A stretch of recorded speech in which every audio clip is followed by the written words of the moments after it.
Tatlong araw bago ang opisyal na holiday para sa Semana Santa, kamustahin na natin ang dami ng mga pasahero sa Araneta Center Bus Station sa Quezon City. At live mula roon ang saksing si Ivan Mayrina. Ivan?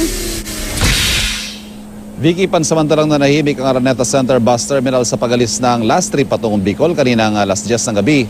Pero sa susunod na tatlong araw, inaasahan ang pinakamabigat na buhos sa mga pasahero.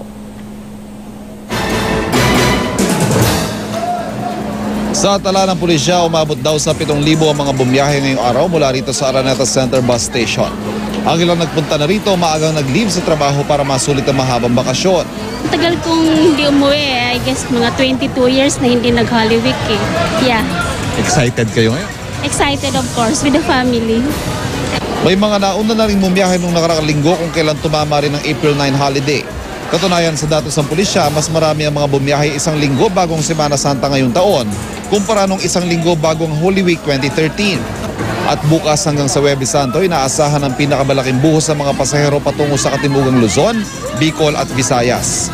Tingin ko marami pa rin kasi inaasahan nila yung yung sahod nila itong kinsenas. So inaasahan natin na marami pa rin uuwi pero hindi na kasing dami nung last year na 11,000. Tahimik man sa pangkalahatan ng sitwasyon dito sa terminal, todo bantay pa rin ang pulisya. Kanina naman ininspeksyon ng LTFRB ang kondisyon ng mga papaalis sa bus at maging mga driver nito. Ang isang importante na chine-check natin dito is yung gulong. Chine-check natin yung both sides sa harap, sa likod ng mga buses natin. Last week, for the past 2 weeks, mga almost 10 buses yung hindi natin pinaalis dahil medyo pudpud yung mga gulong.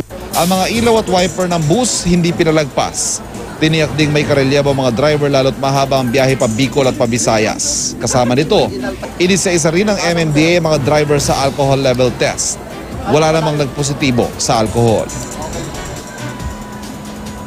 Vicky, bukas ang alas 4 ng umaga ang first trip ng ilang mga kumpanya ng bus patungo sa iba't ibang destinasyon.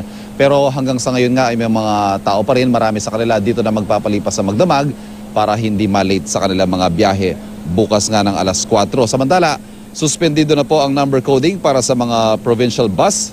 Simula yan bukas at sa Huwebes naman sususpendihin ang coding para sa mga pribadong sasakyan. At live mula dito sa Araneta Center Bus Station, ako si Ivan Mayrina, ang inyong saksi.